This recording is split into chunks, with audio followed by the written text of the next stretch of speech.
One of the things you said back there that I've heard you say before, I might butcher it, but there's the quote that resonated the most with me, and I'm sure they'll get a kick out of this, that we're all works of art and artists at work. Is that what you said? What's the quote? That's exactly. Is that exactly it is? Can you say it again? Yeah, it's Lewis, you are both a work of art and an artist at work. I've made it. I've been talking the whole weekend about how I'm an artist, but on stage, yeah, exactly. You may not be a good one. Exactly. Exactly. No, because you never settle for good. Because Yeah. you're always moving toward great. That's it. Yeah, exactly. Yeah. So, I love this. I'm curious. The first thing I wanted to ask you is about spiritual healing.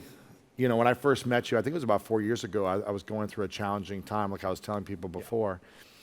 And why do you think so many of us get separate from our spiritual wholeness? How do we get separate from who we truly are and our whole healthy way that we're meant to be? How does that happen? And then how do we get back to knowing we are spiritually whole? Yeah, there's, I think, a dynamic interplay between human relationships and our capacity to have a relationship with God. And no one decides to not trust God when people were trustworthy. When they are trustworthy. It's when they're not trustworthy. That's right. So when people hurt you, you become angry with God. When you find people cannot be trusted in your life, you decide God cannot be trusted. And so a huge part of what we don't realize is that the part of our soul that connects to God is the same part of our soul that connects to people. And so if you're going to be bitter toward people, it will also close down your capacity to connect to God at a deep level. Wow. And so any spirituality that's disconnected from human community, human relationships is really not genuine or deep. So what happens when we feel hurt by someone's actions, by their words, by maybe they let us down, or we have an expectation they don't meet? How can we manage that emotionally and spiritually so that we don't just throw our hands in the air about the universe, God, people, and say we can't trust anyone or anything? Yeah. Have you ever noticed that whenever we talk about the universe is for us. When we talk about God, God's against us? So it has to be an impersonal agent to actually be for us. And that's because we don't really believe we can be loved if God is actually a person. Because we don't know if we can be loved by people. So we have more confidence in the universe than we do in a God who might actually be a relational God. But here's, I think, the important thing about negative emotions. By the way, your imagination is fueled by your soul. So if your soul is filled with things like doubt and fear and bitterness and anger and greed, you're going to create a nightmare, not a dream. And that's why it's so important to make sure your soul's healthy, because your soul informs your imagination, and your imagination forms your reality that you create. But one of the things I've noticed is that when we try to change a negative emotion, have you ever noticed how hard it is to change a negative emotion? It's easy to lose hope. It's easy to lose joy. It's easy to lose happiness. Those emotions seem to wash out quickly. It's hard to get rid of bitterness. It's hard to get rid of envy. It's Why hard is to it get so rid of hard jealousy. for that, though?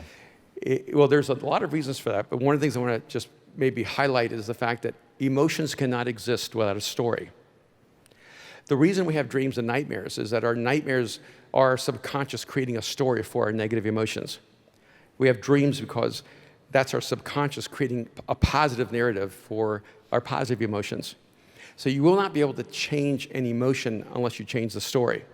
So you have to figure out what's the story that you've told yourself that allows you to stay in that emotion. And if you're willing to change that story, you can be free of the negative emotion.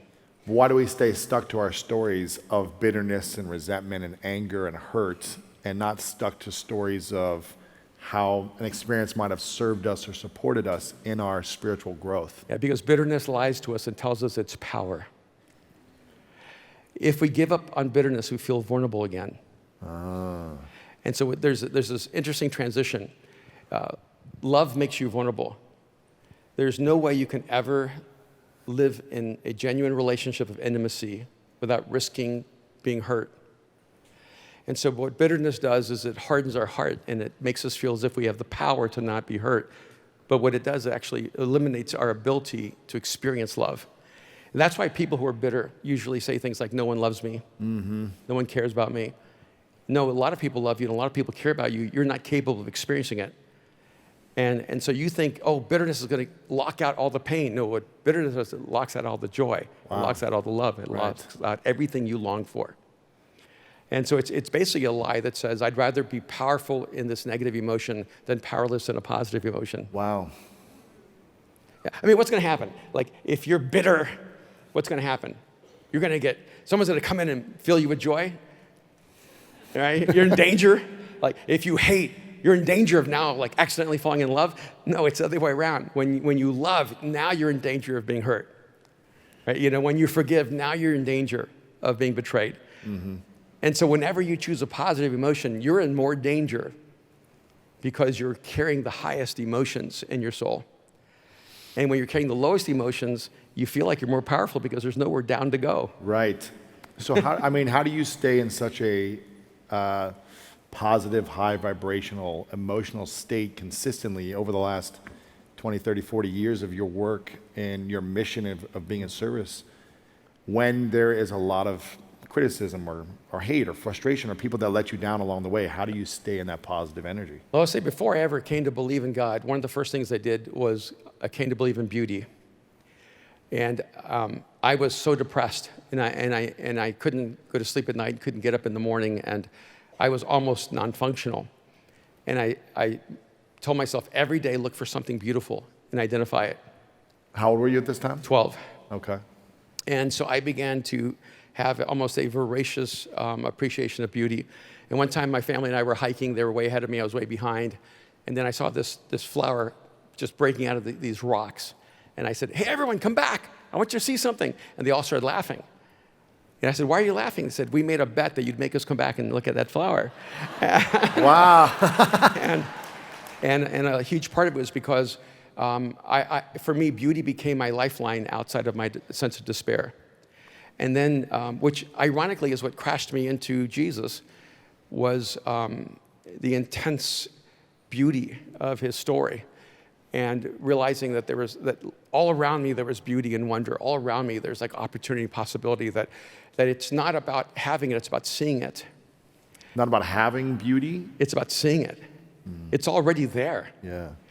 And now I can't help but see it everywhere. I see beauty and wonder in people. And I mean, I just met a bunch of people in the back, and I'm like, oh, these are just incredible people. And the sad thing about embracing negative emotions is that you're blind to all the wonder and beauty all around you. And you know, what faith has done for me is I remember I was at this event called Renaissance. It's all these like geniuses who meet together about changing the world. And I thought, oh, I'm going to go, and at least no one will know me. And in the first moment getting coffee, somebody goes, oh, you're like Erwin McManus. You actually believe in God. And I go, yeah, I do. And it goes, well, tell me, how do you believe that the sun stood still for whatever, amount of time? And that guy knew enough of the Bible to like argue with me about the Bible. And I said, well, first of all, the sun does stand still. I don't know if you know this, but it's the earth that, revolves around the sun. So I don't know. It's not hard for me to believe that the sun stands still. And so it's obviously a perceptual narrative of what they were experiencing in that moment. And I said, but let's not talk about that. This is supposed to be a culture of geniuses. What troubles me is that your lack of faith limits all of these impossibilities for you. See, the beautiful thing about having a relationship with God is that I don't have any limitations of what's possible. And when we lack faith, or when we have criticism against our imagination to what could be possible, what is possible for us when we do that? Yeah. I mean, you asked me that twice because I've had so much criticism in my life. I was a pastor, and for 5 years I just went and became a fashion designer and filmmaker because the pressure on my kids was so intense because there's so much vitriol and so much hate. When was this? 10 years ago. Yeah. And I just thought, I gotta get this light off my kids so that they can grow up as, healthy human beings and not have to be traumatized by my own choices. And what I have to do for myself is, one, I have to listen to the voices of the people that actually know me. I mean, the great danger for us is that we accept critiques from people that don't know us, and we accept affirmation from people that don't know us. And so I just basically decided, I've been married for 38 years. If my wife, Kim, says that I'm still worth sleeping with, I'm a good man. Right? Yeah, that's great. If my son, who's 34, my daughter, who's 30, still admire me and love me as a human being, then let all the criticism come, because I know who I am, and I know that the people in my inner circle know who I am. That's all that matters. That's beautiful. I love that. I want to ask you a final question. How many single people in here? Just curious, raise your hand if you're single. I don't know if that's something to cheer about or not cheer about, but hey, single and working on yourself is great, I guess, too. How many people are in a relationship? How many people, were the single people happier than the people in the relationship? What was? That was the throuple. She's so embarrassed. No. She's like, no.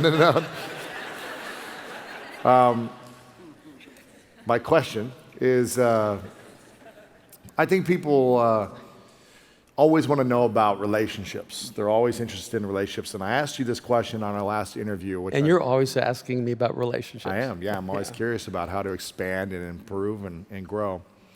And you said something, because I said from a pastor point of view, someone who's been married for 38 years, as we said, 38 years, or together for 38 years. What was the keys? If you had 2 or 3 things, and I remember what you said then. I don't know if it's the same thing, but what are the 2 or 3 things that have supported the continual growth and freedom and trust and peace in the relationship to continue to grow and flourish and thrive, within the 38 years? Knowing it's probably not perfect every moment, but the environment, what are those 2 or 3 things? Yeah. First of all, I'd say if you're single, one of the things that, in fact, I just finished a book that will come out next year, and I talk about how you find what you are. You don't find what you want, you find what you are. And, there's this whale that travels at 52 hertz that cannot hear nor be heard by other whales who travel at 40 hertz. And if you're looking for someone in your life, you have to be careful to not want someone who's actually living at a different frequency than you. And because if you want a person at a different frequency, you have to get to that frequency. Right. And that's when you'll see them and they'll see you. And in terms of marriage, people, I know people who've been married 4 or 5 times, because they always want to be married to a different woman. I'm like, I've been married to a different woman for 38 years. Right. And, she just keeps changing all along. And I think that the things that stand out to me is whenever I base our relationships on her responsibilities in our marriage, it goes bad. Give me an example. It could be, oh, why don't you tell me that you're having an event at the house on Saturday with 100 people? And she goes, oh, I forgot. And I said, well, how can you remember while I overheard you on the phone when you told them? Right. She goes, well, it came to mind then. And I said, I don't think you wanted to tell me because you didn't think I'd want him to come. And she goes, that might be true. Oh. Right. Right? And then I go, okay, so I need to change my posture. I want you to be able to tell me I'll always want them to come. So instead of always trying to make her change to fit into what I need, I just make the changes. And I go, I just want to keep growing as a human being. Mm-hmm. I want every other person who's not married to me to be envious that my wife married me. Wow. That's cool. I think too many men find their affirmation in what other men think about their wives. Say it again. Too many men what? Two men. You get married for bling. It's human bling. For bling. Yeah, it's like. What happens when you do that? She's your arm candy. When you do that, you're using another human being for your own ego. Right. And I feel like you should not marry someone unless it becomes your intention that their happiness is more important than yours. And I know that's very controversial. I know that Oprah doesn't say that. Right. All right. But I can tell you my marriage works because Kim's happiness is more important to me than mine. And every time, like my wife, when we were dating, she wanted to go to Africa. She wanted to move to Africa. I did not want to move to Africa. She wanted to marry a doctor. I am not a doctor. Well, I am a doctor, but not the kind that can save your life. Spiritual doctor.